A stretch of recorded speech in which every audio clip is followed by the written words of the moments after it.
오늘은 그 2020년 마지막 날입니다. 4시간 정도 지나면 이제 2021년 이죠.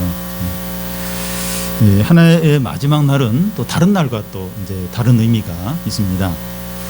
이 다른 때 같으면 뭐 해돋이를 보러 간다든지, 또 친한 사람들끼리 뭐 이벤트를 한다든지, 또 가족끼리 어디 놀러 가서 시간을 이제 보냈을 텐데, 이번에는 이 코로나 때문에 어디 가지도 못하고 행사도 못하고 조용히 이제 보낼 수밖에 이제 없는 것 같습니다. 이 하나의 마지막 날처럼 이제 의미 있는 날은 이제 무엇을 하느냐보다 이제 어떤 생각을 하면서 보내느냐 하는 것이 더 중요한 것 같습니다. 이 평상시에는 이제 잊고 살지만 그 잊으면 안 되는 이제 그런 것들을 생각해야 되지 않나 생각됩니다.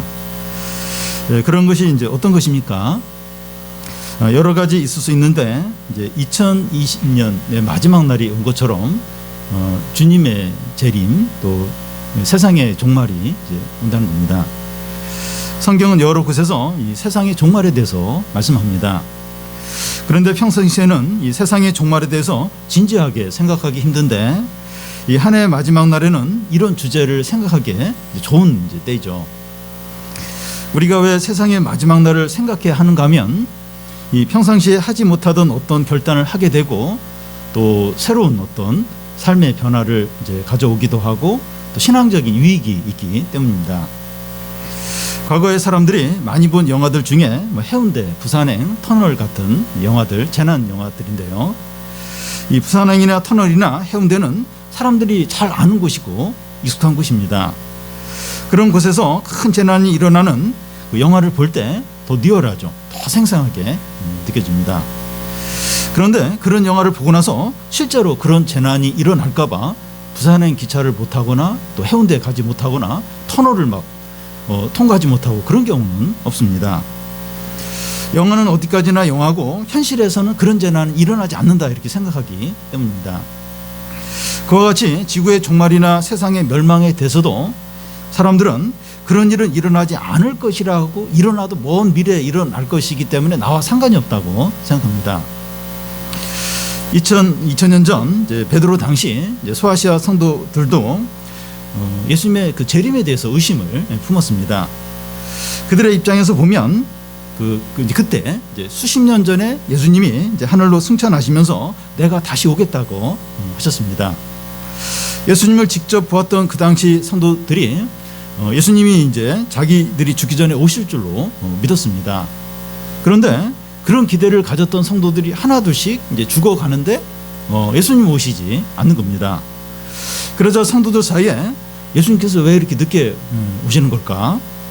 예수님이 오시지 않는 것은 아닐까 의심하기 시작했습니다. 그럴 때 거짓 선생들이 나타나서 예수님은 다시 오시지 않을 거라고 가르치는 겁니다. 그러자 많은 성도들이 그런 가르침에 영향을 받아서 이제 흔들립니다.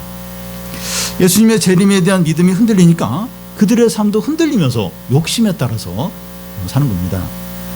마치 학생들에게 시험이 없다고 하면 이제 공부를 하지 않는 것처럼, 예수님의 재림이 없다고 하니까 자기들이 하고 싶은 대로 다 하는 겁니다. 막 그 시험 때가 있어요. 시험이 딱 정해졌어요.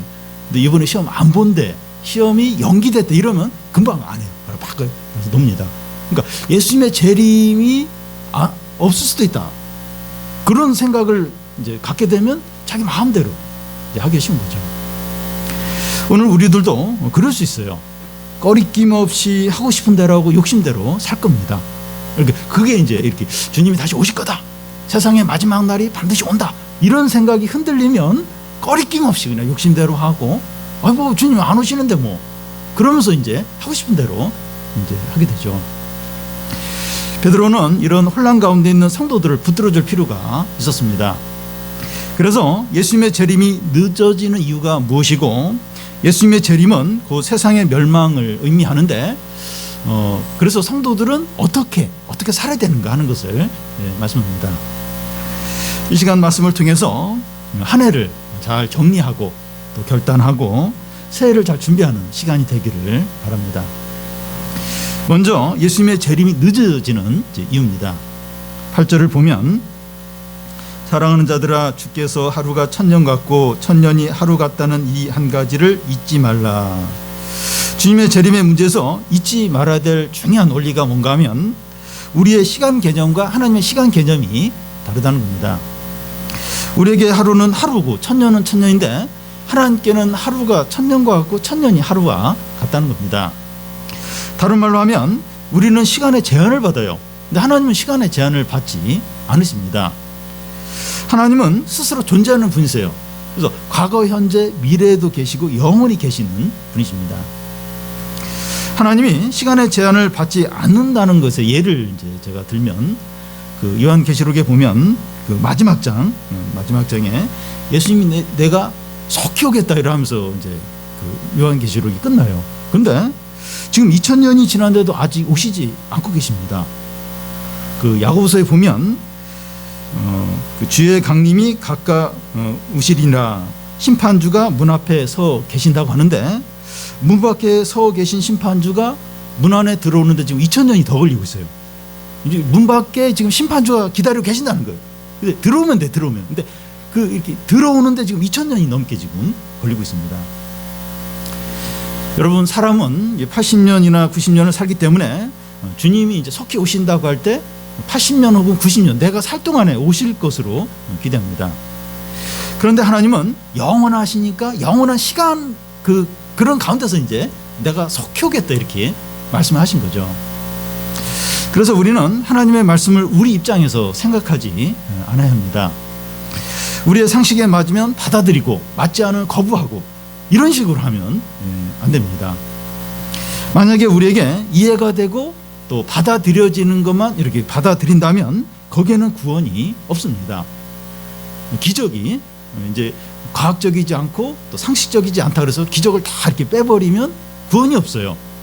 그 유럽의 그 아주 뛰어난 그런 자유주의 신학자들이 그런 일을 했어요. 이게 성경에 기적들이 많은데 이건 비과학적이고 이성적이지 못하니까 다 뺐어요. 그러면 막 세상 사람들이 교회와 이 기독교가 합리적이다 이러면서 많은 사람들이 이렇게 교회로 들어올 줄 알았어요. 근데 더 안 들어오는 거예요. 아니, 세상과 똑같은 거예요. 교회 와도 뭐 상식적이고 이성적이고 과학적인 뭐 기대할 게 없는 거예요. 교회 안 오죠. 기적, 우리가 이해되지 않더라도 기적이 있는 거죠. 그러니까 구원이 이제 있는 거죠. 예수께서 내가 속히 다시 오겠다고 이제 하셨으면 1000년이 지났거나 2000년이 지났거나 3000년이 지나도 오시는 거예요. 반드시 오시는 겁니다. 물론 우리가 1000년을 기다려야 하는 것이 아니라 우리의 인생 80년이든지 90년 동안 주님의 재림을 기다리면서 믿음으로 사는 거죠. 우리는 이 주님의 재림에 대한 소망을 가지고 있습니까? 나도 이게 주님의 오신다, 주님의 재림을 이렇게 소망을 뭐 항상 그렇게 소망하지 않더라도 이렇게 그래도 잊지 않고 그 재림을 소망하고 있습니까? 2020년 12월 30일이 안 올 것 같았어요. 안 올 것 같은데 왔습니다. 왔어요. 오늘 왔어요. 30일, 12월 30일 오늘 왔어요. 그처럼 주님의 재림도 온다는 거예요. 안 올 것 같은데 너무 멀리 느껴지는데 그날이 갑자기 이제 온다는 겁니다. 그런데 주님은 왜 우리가 생각하는 것보다 늦게 오십니까? 9절을 우리 같이 한번 읽겠습니다. 주의 약속이 어떤 이들이 더디다고 생각하는 것 같이 더딘 것이 아니라 오직 주께서는 너희에 대하여 오래 참으사 아무도 멸망하지 아니하고 다 회개에 이르시기를 원하시느니라. 성도들 중에서 주님의 재림이 늦네, 왜 오시지 않는가? 주님이 오신다고 약속하시고 약속을 지키시지 않네 하면서 이 주님이 빨리 오시지 않는 것에 대해서 주님에게 잘못이 있거나 또 주님에게 책임이 있는 것으로 생각을 할 수 있습니다. 그런데 주님은 절대로 그런 것이 아니라는 겁니다. 주님의 재림이 늦어지는데 분명한 이유가 있습니다. 하나님은 아무도 멸망하지 않고 다 회개를 하기 원하시기 때문에 오래 참으며 기다리고 계신 겁니다. 마치 소돔성에서 롯과 그의 아내와 두 딸이 나올 때 롯의 가족이 이제 지체를 하니까 천사가 막 재촉을 합니다. 롯의 가족들이 안전하게 소돔성을 빠져나기 전까지는 하나님 아무것도 못하는 거예요. 지금 소돔성을 이렇게 심판하고 멸망시키려고 하는데 롯의 가족들이 딱 지체가 되는 거예요. 한 사람이라도 가족 한 사람이도 소돔성 못 빠져나가면 하나님이 아무 일을 못하는 거예요. 아무 일도 못하고 기다리시는 겁니다. 그와 같이 하나님은 회개하고 구원받을 자들이 다 구원받도록 충분히 기다리고 계십니다. 한 사람이라도 회개하고 구원받을 자가 있다면 주님의 재림이 지체되는 거예요. 주님의 심판과 세상의 종말이 지체가 이제 그 한 사람 때문에 되는 겁니다. 여러분, 한 해 한 해가 지나고 또 한 달, 두 달 지날 때마다 새로 교회에 나오고 회개하는 사람들이 있습니다. 우리가 지난 여름에는 청소년 캠프를 못하고 이번 겨울에는 하게 되는데 캠프를 할 때마다 예수님 믿고 하나님께 돌아오는 그런 청소년들이 있습니다.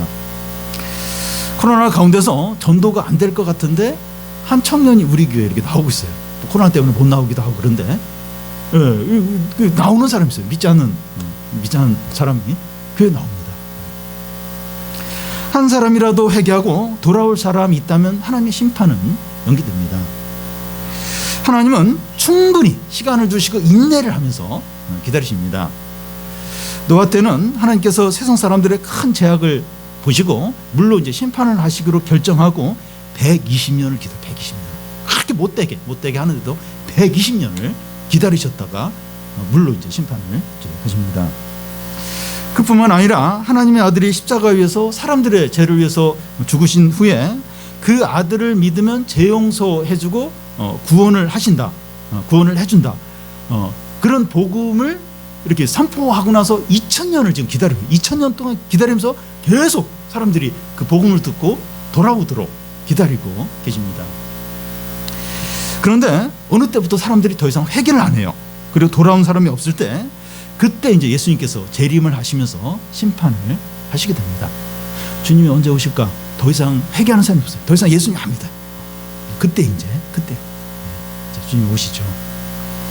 그래서 주님의 재림 때까지 회개하지 않는 사람이 있다면 그는 시간이 없거나 복음을 들을 기회가 없어서 그렇게 하나님께 돌아온 것이 아니라 진짜 돌아올 마음이 없는 거예요. 복음을 듣고서도 이렇게 회개할 마음이 없기 때문입니다. 지금 우리가 이제 죄를 짓고 욕심으로 살아도 큰 어려움이 없을 수 있는데 하나님의 심판이 없어서가 아니라 회개할 시간을 주시는 겁니다.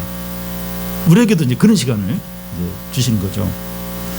시간을 충분히 주셔서 알곡과 가라지가 더 드러나게. 그러니까 세상이 이제 이렇게 사람들이 점점 하나님 안 두려워요. 그래서 막 죄질 사람은 죄짓고 그러면서 이렇게 신앙을 지킬 사람은 지키는데 시간이 지나면 지날수록 알곡과 가라지가 점점 분명해져요.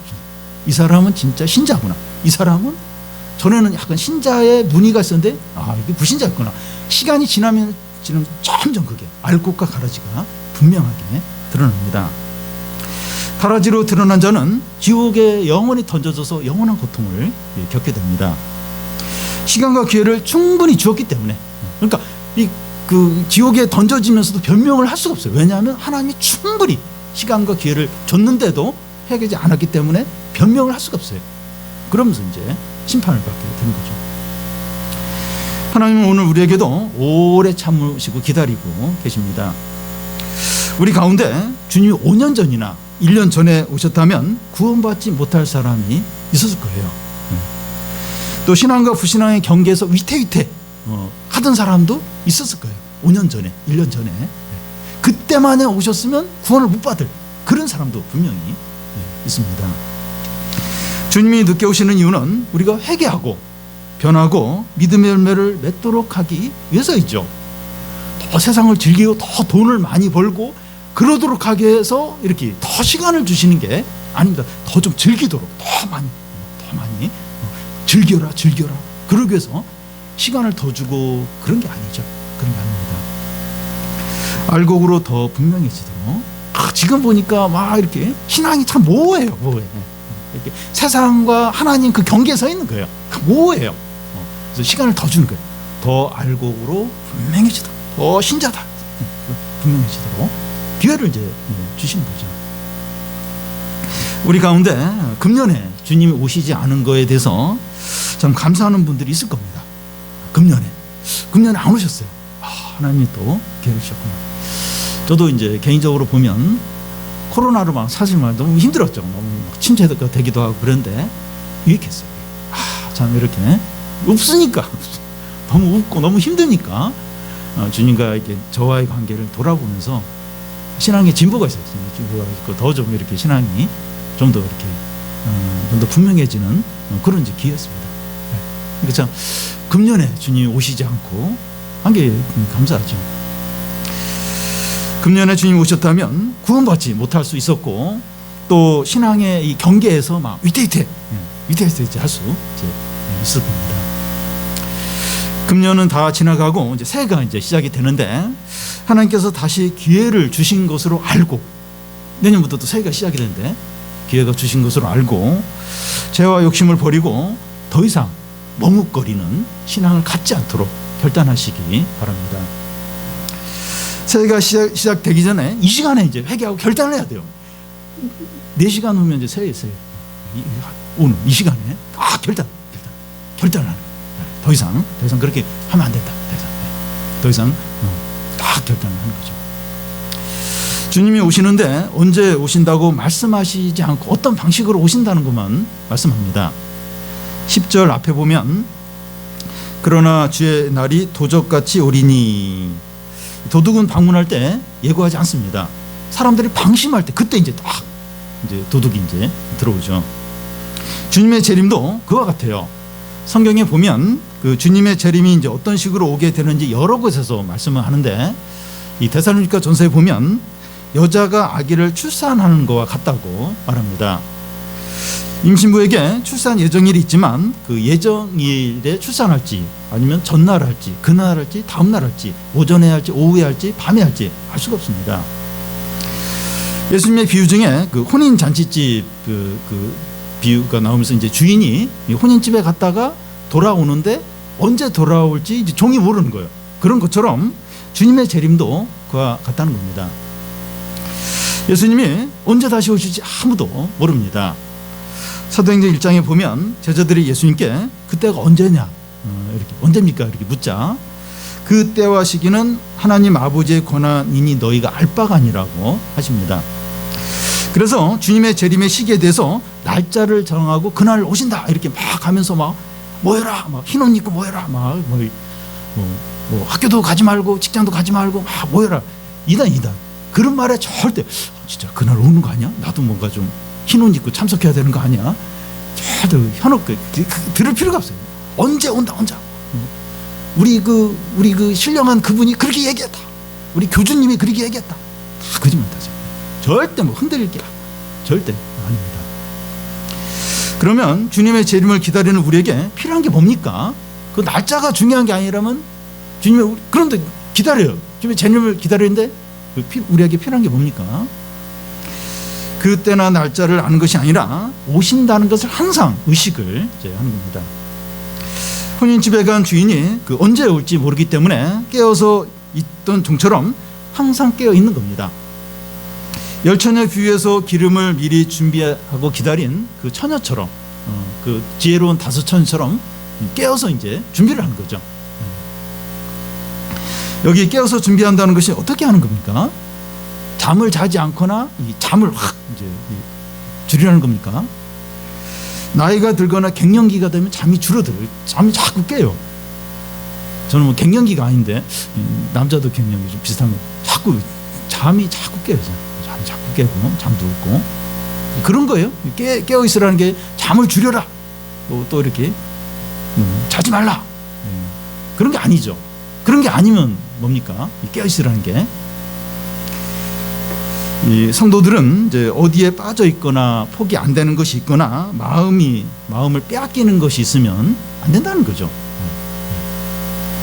세상 재미나 돈 버는 것이나 사람들에게 인정받는 것이나 스마트폰이나 스포츠나 드라마나 게임에 빠져 있거나 매여 있으면 안 된다는 거예요. 이게 이제 어디 빠져 있지 않는 거 이게 이제 깨어 있는 겁니다. 하나님보다 더 우선하거나 더 사랑하거나 더 마음이 빼앗겨 있는 것이 있으면 안 된다는 거예요. 이게 마음이 어디에 빼앗겨 있는 이게 이제 깨어있지 못한 거죠. 그렇게 빼앗기지 않는 거. 바뀌지 않는 거, 거기에 빠져 있지 않는 거, 이게 이제 깨어 있는 겁니다. 이 한 해 마지막 날인데 우리는 어떤지 한번 돌아보면 좋겠습니다. 나는 깨어 있는가? 나는 깨어 있는가? 나는 깨어 있는가? 다시 말해서 내 마음을 다 빼앗기고 있거나 매여 있거나 절제하지 않는 것은 없는지 한번 돌아보시기 바랍니다. 왜냐하면 주님이 언제 오실지 몰라요. 언제 오실지 모릅니다. 주님이 오셨는데 우리가 뭔가에 빠져 있어서 주님이 오신지 몰라요. 막 스마트폰 하고 있는데 주님이 이렇게 툭 어깨를 쳐요. 왜 그래? 이러면서 막 계속 주님이 와서 툭 치는데 그럴 수 있다는 거예요. 뭔가에 막 힘이 빠져 있는 거예요. 여러분, 그 돈을 버는 사람들의 특징을 보니까 하루에 16시간, 17시간 동안에 그 연구를 한대요. 어떻게 하면 돈을 벌 수 있을까? 아주 돈과 관련된 그 돈 생각만, 돈 버는 것만 생각을 하는데 뭐 주님 오셨어요. 못 알아보는 거예요. 전혀. 그러면 너무나 부끄럽죠. 이 부끄러운 정도가 아니라 매맞죠. 매맞고 심판받을 수 있습니다. 그래서 깨어있어요. 깨어있어요. 어디에 빠져있으면 안 돼요. 내가 어디에 마음을 빼앗겨 있고 다른 거에 우선순위가 있고 그 재미로 살고 있고 그 재미로 거기에 빠져서 그러지 말아요. 그러면 안 된다. 깨어있어요. 오늘 이제 한 해가 이제 마지막, 한 해가 이제 바뀌는 마지막 날인데 한번 돌아보세요. 내가 깨어있는지 돌아봐야 합니다. 성도가 깨어있어야 하는 이유는 주님의 재림, 곧 그 주님의 심판, 세상의 심판, 멸망이 있기 때문입니다. 10절을 보면 그러나 주의 날이 도둑같이 오리니 그 날에는 하늘이 큰 소리로 떠나가고 물질이 뜨거운 불에 풀어지고 땅과 그 중에 있는 모든 일이 드러나리로다. 주님의 재림과 동시에 세상의 멸망과 심판이 옵니다. 여러분, 이 세상의 멸망은 핵전쟁이나 지구온난화나 자원 고갈이나 이 코로나 같은 전염병으로 오지 않습니다. 이 창궐이라는 영화가 전에 있었는데 뭐 인기는 별로 이제 없었는데요. 이 좀비 같은 것에 이제 사람이 물리면 그 사람이 이제 좀비가 되어서 또 다른 사람을 물고 그러면서 막 전염병처럼 많은 사람들이 이제 이렇게 죽어가고 이제 비참하게 되는 그런 이제 내용입니다. 요즘 이제 코로나가 점점 이제 심해지고 또 변종까지 이렇게 나오고 그랬는데 이러다가 이 세상 멸망하는 거 아니야? 뭐 이런 걱정이 들 수 있는데 세상은 이런 전염병으로 망하지 않는다는 겁니다. 주님의 재림과 함께 마지막이 옵니다. 그때 하늘은 큰 소리로 떠나간다는 거예요. 요한계시록에 보면 그 하늘이 두루마리가 말리는 것처럼 말리면서 이제 사라진다고 하십니다. 또 여기 물질이 뜨거운 불에 이제 풀어진다 하는데 여기서 물질은 천체, 곧 해와 달과 별들을 말합니다. 해와 달과 별들이 초가 녹듯이 녹아 사라진다는 거예요. 또 땅과 그 중에 모든 것이 드러나리라 하는데 드러난다는 것은 불타버리는 것을 말합니다.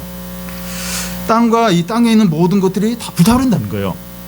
전에 이제 산불이 한 번씩 강원도 쪽에 나면 그 산 옆에 있는 집들이나 자동차가 확 다 그냥 불타버리는 경우가 있습니다. 사람들이 만든 이 땅에 있는 모든 것들, 뭐 집이나 건물이나 자동차나 재산이나 모든 소유가 다 불타버린다는 겁니다. 지금 눈에 보이는 모든 것들, 뭐 사람들이 이제 소유와 뭐 좋아하는 것들, 또 소중하게 여기는 것들이 그때는 다 불타버린다는 거예요. 다 이제 불타버리고 다 사라진다는 겁니다. 실제로 그런 날이 올까요? 실제로. 성경은 분명히 그렇게 이야기해요. 근데 실제로 이 땅에 있는 모든 게 해와 달까지 다 사라져버리고 그런 날이 실제로 옵니까? 우리는 이번에 이제 코로나를 겪으면서 난생 처음 경험하는 일들이 많습니다. 해가 바뀌는 새해가 될 때 이제 제하의 종소리라고 해서 그 종각에서 이제 이렇게 종을 치는 그런 그때 이제 사람들이 막 모여요. 모여서 이제 함께 그걸 이렇게 좀 지켜보는데 이번에는 온라인으로 사람 못 모이고 온라인으로 진행을 한다고 하고 또 축구장이나 야구장에 관중이 없이 그냥 선수들만 이제 경기를 이제 하고 공연장에도 관객이 없이 가수 혼자서 그러니까 이 관객들이 앉는 자리에 불을 전등을 켜놓고 그 앞에서 막 이렇게 아니면 뭐 이렇게 줌식으로 이제 한다든지 어쨌든 이 관객이 없이 그냥 가수가 이제 노래를 이제 하고 관광지도 텅 비었어요. 공항에도 사람이 없어요. 사람이 없습니다. 식당들이나 카페가 텅 비어 있는 것을 보면서 어떻게 이런 일이 일어날 수 있을까? 물론 뭐 안 그런 어떤 식당도 있지만 많은 식당들이 이렇게 지나가면서 보면 저기 원래 저기 사람들 많이 있었는데 지금 식사 시간이라 분류 시간인데 없어요. 참 어째 이런 일이 일어날 수 있을까? 근데 이 현실입니다. 우리 교회 이제 뒤쪽에 중곡동에 그 오래된 이제 그 건물들 재건축을 이제 많이 하는데요. 그 제가 골목을 다니면서 있었어요. 그 집이 있었는데 그냥 어느 날 그냥 그 집이 싹 그냥 이렇게 허물어지고 또 얼마 있다 보면 새 집이 딱 새 빌라가 들어서 있는 걸 보게 됩니다. 눈앞에 분명히 있던 것이 사라져요. 그리고 새 것이 이제 딱 들어와 있는 겁니다. 이 세상도 그러해요. 그런 날이 옵니다. 눈에 보이는 세상의 모든 것들은 영원한 것이 아니라 사라질 때가 온다는 겁니다. 세상과 이 눈에 보이는 것들의 본질을 봐야 돼요. 이게 실체야, 실체. 이게 영원한 게 아니라 사라질 때가 온다는 거예요. 세상과 눈에 보이는 것의 실체가 뭐냐, 본질이 뭐냐, 이걸 봐야 돼요. 이걸 봐요. 영원한 게 아니에요. 영원한. 우리 코로나 너무 그 생생하게 보잖아요. 어떻게 이런 일이 일어나. 오늘도 교회 오는데 이게 전화를 해서 이렇게 그래서 이게 20명이 너무 못 와요. 이런 일이 있었습니까? 근데 이런 일이 일어나. 이 세상과 눈에 보이는 게 이게 영원한 게 아니라는 거예요. 이 사라진 사람, 이 실체를 봐야 됩니다. 그래서 세상에 있는 것들이나 우리의 소유를 너무 좋아하거나 이 하나님보다 더 사랑하지 않아야 됩니다. 왜냐하면 때가 되면 다 불타버릴 텐데 너무나 좋아하면 이 롯의 아내처럼 세상과 함께 멸망할 수 있기 때문입니다. 마지막 날까지 가지 않더라도 현재 우리가 너무 좋아하는 것이 사라질 수 있는데 그때 같이 망하게 돼요. 마지막 날까지 안 가더라도 세상에서도 너무 이제 이게 하나님보다 뭔가를 좋아하는 거, 이게 빠져 있으면 그게 문제가 생길 때 함께 이제 망할 수 있다는 겁니다. 재산이나 사업이나 인기나 사람을 하나님보다 더 의지했는데 기대한 대로 안 되면 함께 무너지는 거예요. 그걸 그 자리에 올라가고 뭐 사업이 됐든지 뭐 자녀가 됐든지 굉장히 그걸 이렇게 그 하나님보다 더 우선하고 거기에 모든 걸 걸었는데 그게 흔들려요. 문제가 돼요. 그게 막 이렇게 막 부도가 난다든지 그러면 그 인생도 함께 무너지는 거예요. 끝장나는 거예요. 왜냐하면 그게 전부였는데 그 세상과 눈에 보이는 게 전부였는데 그게 사라지니까 그 인생도 함께 이제 끝나는 거죠. 부산행이나 터널이나 해운대나 창궐 같은 이 재난 영화를 볼 때는 그런 일이 이제 진짜 일어날 것처럼 두려워하지만 영화가 끝나면 그런 일은 일어나지 않아 이러면서 더 이상 두려워하지 않습니다. 사람이 이제 상상해서 만든 영화이기 때문이죠. 그런데 세상의 멸망에 대한 말씀은 영화가 아니라 하나님의 말씀입니다. 세상과 눈에 보이는 것들의 본질을 보라는 거예요. 지금 이제 이 하나님 말씀은 하나님 이제 본질을 이야기, 본질. 세상과 눈에 보이는 것의 본질이 뭐냐? 그게 실상이 뭐냐? 그걸 지금 말씀하신 거예요. 하나님이 그 말씀 지금 그렇게 하고 계십니다. 금년이 시작할 때 2020년 그 12월 30일은 너무 멀고 그날이 안 올 것 같았어요. 12월 30일 너무 멀어요. 그날이 안 올 것 같은데 오늘입니다. 오늘 왔어요. 오늘 바로 오늘이에요. 오늘 왔습니다. 그와 같이 주님의 재림도 반드시 옵니다. 반드시 와요. 그날이 아무도 예상하지 못한 때 갑자기 임하면서 세상의 멸망이 와요. 눈에 보이고 세상인 게 다 사라지는, 갑자기 이 세상의 멸망과 함께 주님이 오십니다. 그래서 평상시에 불타서 없어질 것을 붙들면 안 되고 진리와 영원한 것을 붙들어야 됩니다. 내가 이렇게 마음을 두고 의지하는 게 이게 진리냐, 영원한 거냐, 아니면 세상이냐, 눈에 보이는 거냐, 이거 불탄데, 이게 사라질 건데 내가 진짜 붙들고 마음에 두고 잘 우선순위로 두는 게 뭐냐? 세상이냐, 눈에 보이는 거냐, 아니면 진리냐, 영원한 거냐, 뭐냐. 그거와 함께 운명을 같이 해요. 잘못하면 롯의 아내처럼 뒤돌아보고 같이 그냥 세상과 소돔과 함께 멸망할 수 있다는 거예요. 내가 뭘 지금 붙들고 있느냐. 그러면 이런 사실을 알고 있는 성도는 어떻게 살아야 됩니까? 11절부터 12절 앞까지를 보면 이 모든 것이 이렇게 풀어지리니 너희가 어떤 사람이 되어야 마땅하냐. 거룩한 행실과 경건함으로 하나님의 날이 임하기를 바라보고 간절히 사모하라. 어리석은 사람은 그 앞으로 닥칠 위험을 전혀 준비를 하지 않습니다. 그들은 현재의 만족과 쾌락만을 추구합니다. 근데 지혜로운 사람은 현재의 만족보다 앞으로 닥칠 위기를 생각하면서 철저하게 준비합니다.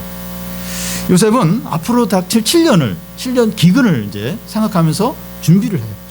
막 7년 풍년이 들었을 때 먹고 마시고 즐기고 그렇게 한 게 아니라 앞으로 닥칠 7년을 예상하면서 철저한 준비를 했습니다. 그러니까 이게 어리석은 사람 현재거든요. 현재 지금 막 이렇게 즐기고 재밌게 놀고 또 이렇게 행복하게 그리고 막 잘 먹고 사람들이 그러니까 잘 지내고 그것만 생각해요. 근데 지혜로운 사람은 나중 미래 그리고 마지막을 생각해요. 이게 이제 지혜로운 사람과 어리석은 사람의 차이죠. 성도 여러분, 주님의 재림 곧 이 세상의 멸망과 심판은 오늘 밤이라도 올 수 있습니다. 그러면 어떤 사람이 되어야 하겠느냐 하는 거예요. 무엇을 많이 하고 잘하는 것이 중요한 것이 아니라 어떤 사람이 되느냐 하는 것이 훨씬 더 중요합니다. 세상은 이제 뭔가 잘하는 사람이 되어야 한다고 이야기를 하는데 성경은 어떤 사람이 되어야 한다고 이제 말합니다. 세상은 외적인 것들, 학벌이나 직장이나 연봉이나 외모나 부동산 등을 많이 가져야 된다고 말해요. 그러니까 점수가 어떻게 나오냐, 연봉이 얼마냐, 어느 직장 다니냐, 또 이렇게 실적이 얼마, 지금 어느 정도냐, 그것만 관심을 가져요. 거기에 모든 강조점을 둡니다. 근데 성경은 어떤 사람이 되어야 하느냐, 이걸 지금 이제 강조를 합니다. 어떤 사람이 되어야 합니까? 11절 끝에 보면 거룩한 행실과 경건함으로 하나님의 날이 임하기를 바라보고 간절히 사모하는 자 되어야 한다는 겁니다. 여기서 경건함이란 하나님을 의식하고 하나님의 주권을 인정하고 의지하는 것을 말합니다. 이제 경건함이 있을 때 거룩한 행실을 이제 살게 됩니다. 이 거룩한 행실이란 이제 말씀에 따라 사는 것을 이제 말합니다. 바른 믿음과 그 믿음에 합당하게 사는 것만큼 중요한 게 없습니다. 하나님 앞에서 인정받고 영원히 남는 것은 우리의 믿음과 믿음에 따라서 산 것밖에 남지 않습니다. 마지막 날 우리가 주님 앞에 서게 되는데 지금 세상에서 인정받고 칭찬받는 건 아무것도 아니고 쓰레기. 그 누더기에 불과하고 다 불타버립니다. 지금 세상에서 진짜 칭찬받는 거, 알아주는 거, 그것 때문에 인기가 있고 막 수입도 늘고 막 그런 것들은 다 하나님 앞에서 누더기고 쓰레기, 불타버립니다. 오직 우리의 믿음과 믿음에 따라 행한 것만 남게 돼. 그것만 이제 인정받게 됩니다. 성도 여러분, 주님의 재림을 바라보는 자들은 경건하고 거룩하게 살고 주님의 재림을 생각하지 않는 자들은 불경건하고 정욕대로 살게 됩니다. 이렇게 되지 않을 수가 없어요. 주의 재림이나 하나님의 심판이 없다고 생각하면 정욕을 참을 이유가 없어요. 주님이 재림이 없다, 주님의 어떤 심판이 없다, 세상에 마지막이 없다, 주님 앞에 설 일이 없다. 왜 정욕을 참겠어요? 왜 욕심을 참겠어요? 그러니까 남에게 들키지만 않으면 되고 체면만 이제 깎이지 않으면 되지, 그러면서 할 거 다 하죠. 그걸 참을 이유가 없습니다. 시험이 없다고 하면 공부하지 않는 것 같아요. 시험이 없으면 공부 안 하죠. 왜 해요? 대부분의 사람들은 그 하나님의 심판을 생각하지 않고 먹고 마시고 즐기고 정욕대로 삽니다. 코로나 가운데서도 그래요. 수도권에 막 이렇게 방역, 그래서 그런 감시가 심하니까 지방에 가서 놀고 먹고 즐겨.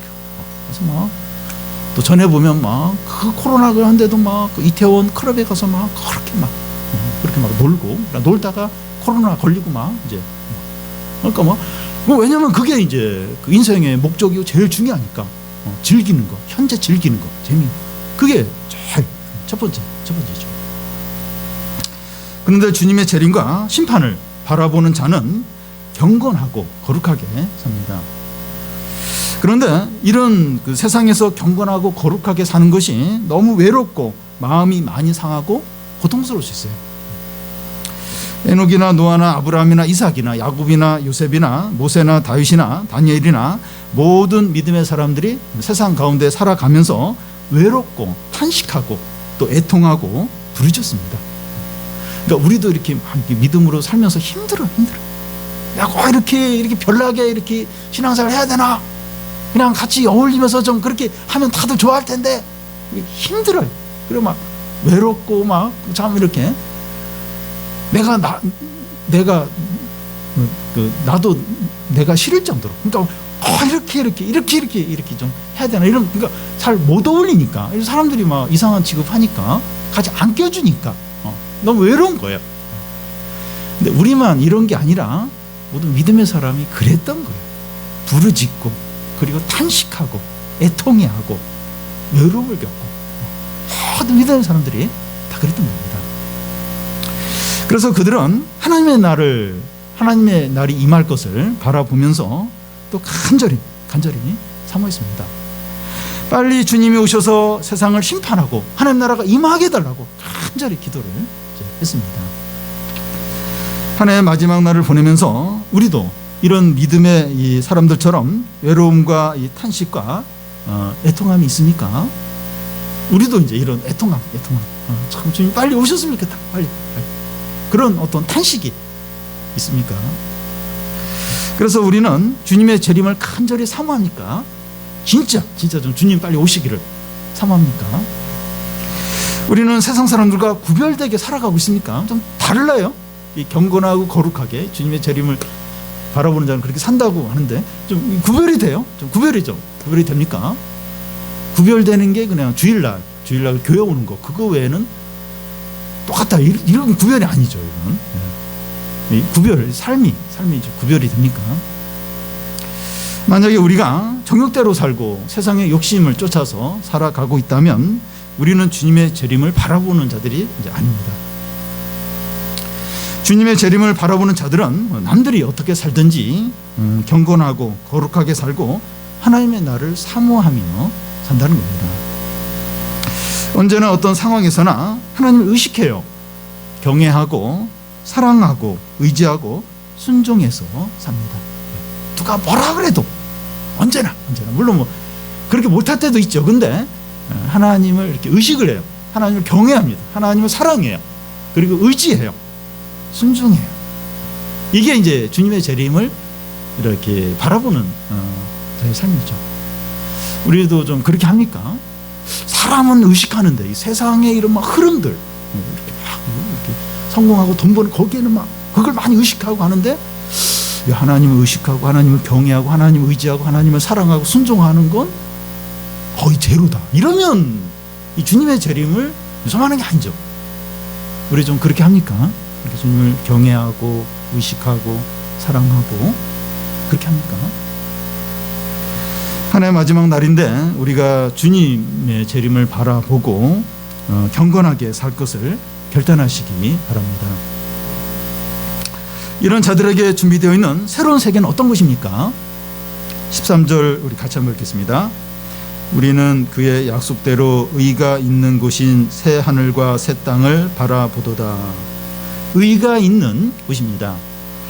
불이나 거짓이나 죄악이나 음란이나 탐욕이 전혀 없는 하나님의 의가 충만한 곳입니다. 여러분, 세상에 그런 곳이 있습니까? 음란이나 거짓이나 악함이나 죄악이 없는 곳. 그러니까 제일 이렇게 살기 좋은 곳이 뉴질랜드. 반지의 제왕 보면 천국 같아요. 너무 아름답고. 근데 거기에도 음란과 또 거짓과 불의와 죄악이 있어요. 사람이 있는 곳은 다르다.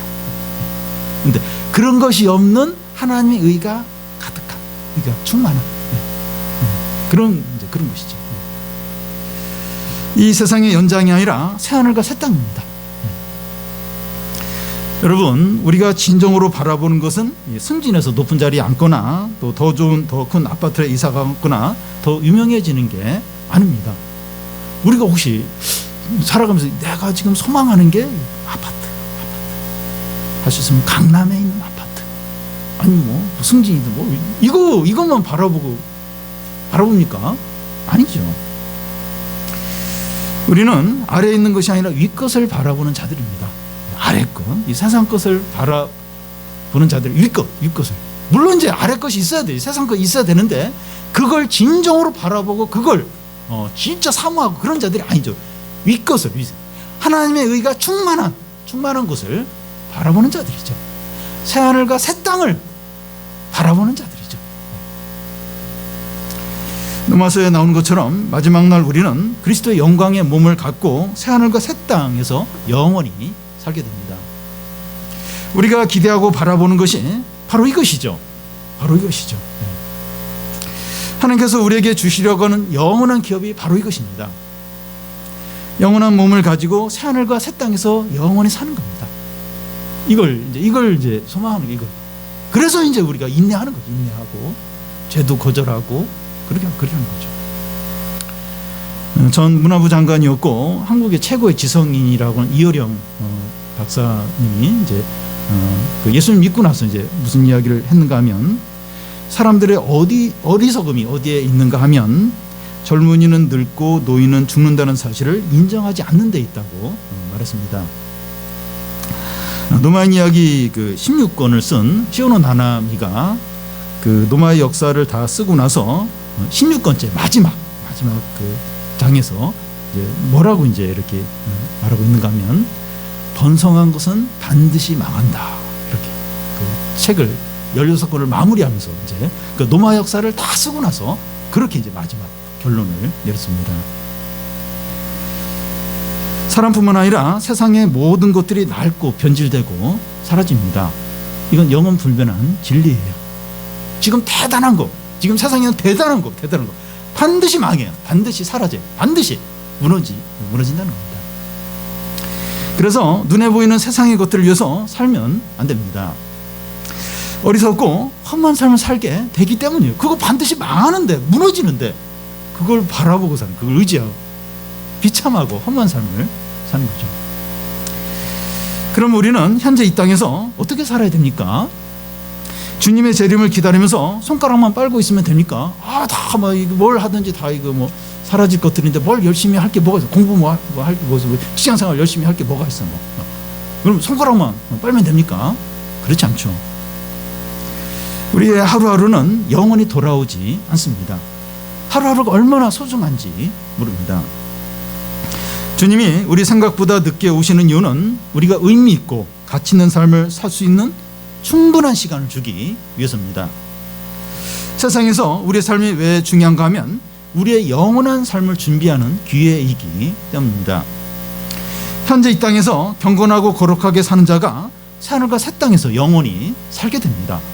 지금 막 이렇게 아무렇게나 살다가 마지막 죽으려고 하고 중병에 걸렸을 때 그때 신앙생활 열심히 하고 그게 아니에요. 그건 의미가 없어요. 지금 여기서 하루하루를 이 거룩하고 경건하게 사는 자가 새하늘과 새 땅에서 영원히 살게 됩니다. 그런데 하나님 없이 이제 자기가 신이 되어서 그 욕심으로 사는 자들은 헛된 삶을 살게 되고 영원한 지옥에 던져져서 참 영원히 고통을 겪게 됩니다. 현재 삶이 영원한 삶을 준비합니다. 지금 현재 삶이 영원한 삶을 준비하는 겁니다. 오늘 하루하루가 영원한 미래를 준비하는 기회입니다. 기회예요. 지금 우리의 현재 삶이 영원한 삶을 준비하는 기회입니다. 사는 여러분, 우리에게 주님의 재림을 소망하는 믿음이 있습니까? 한번 우리 자신을 돌아보면 좋겠습니다. 오늘 이제 이렇게 한 해 마지막 날이 왔어요. 이 마지막 날을 우리가 보내면서 이 주님의 재림에 대한 소망의 믿음이 있습니까? 그렇다면 오늘 하루를 하나님을 인정하고 경외하고 사랑하고 의지하고 순종해서 사시기 바랍니다. 금년 우리는 이 세상에 이 대단한 것들이 이 바이러스 하나로 인해서 정지되고 무력해지는 것을 경험하고 있어요. 많은 사람들이 감염이 되고 특히 노인들이 많이 돌아가시고 있습니다. 그래서 더욱 부동산이나 현금을 의지해야 되니까 이렇게 어려울 때는 현금이 있어야 돼. 부동산이 있어야 돼. 부동산밖에 의지할 게 없어. 그래서 더 눈에 보이는 걸 집착을 해야 되니까 많은 사람이 그래요. 또 교회 다니는 사람도 그렇게 해요. 이거 하나님보다도 지금 부동산이 있어야 돼. 주식으로 돈을 벌어야 돼. 현금입니까? 부동산을 더 많이 가져야 됩니까? 아니죠. 예수 그리스도와 하나님 나라를 더 바라봐야 되죠. 그래서 사실은 이런 코로나 닥치고 나서 더 예배를 더 간절히 드리고 더 성경 읽기나 또 이렇게 매일 성경을 더 열심히 해야 되죠. 저는 그런 걸 기대했어요. 우리 교인들이. 근데 이렇게 들리는 안 그래요. 성경 읽기를 더 작년보다 우리가 더 안 해요. 더 안 해서 막 벌금을 내고 교육부서에서 이 코로나를 겪으면서 뭐 불신자야 어쩔 수 없다 할 수 있지만 신자인 우리가 더 하나님을 찾아야 되는데 어떻게 해서든지 어떻게 교회 못 가니까 더 온라인으로 더 간절하게 예배를 드려야 되는데 그냥 지나버려. 성경 읽기 더 안 하고 또 이렇게 매성기도 안 하고 더 기도도 안 하고 그러면 안 되죠. 그렇다는 건 다른 걸 의지한다는 거. 다른 거 이제 불안하니까 다른 거 눈에 보이는 걸 더 의지한다는 것밖에 안 되는 거죠. 그러면 안 되는 거죠. 그러면 안 되죠. 이 코로나를 겪으면서 감염이 될 수도 있고 죽을 수도 있고 물론 뭐 젊은 사람은 이제 뭐 이렇게 죽지는 않지만 이걸 겪으면서도 눈에 보이는 걸 바라보고 그런다면 안 되는 거죠. 사람의 말이나 정보보다도 하나님의 말씀을 더 신뢰해야 되죠. 뉴스는 꼭 들었고 꼭 듣고 이제 또 사람의 말도 거기가 관련되는 그걸 귀담아 듣는데 하나님의 말씀은 안 듣고 하나님의 말씀 안 믿고 뉴스를 더 믿고 바이러스는 두려워하는데 하나님 안 두려워해요. 바이러스를 훨씬 더 두려워해요. 하나님 안 두려워하고 하나님의 심판이나 하나님 이런 거 안 두려워하고 그러면 안 되죠. 한 해 마지막 날이 이제 지나가고 새해가 시작이 되는데 우리의 이제 매일의 삶이 경건하고 거룩하게 살아서 우리 모두가 새 하늘과 새 땅에서 영원히 살게 되기를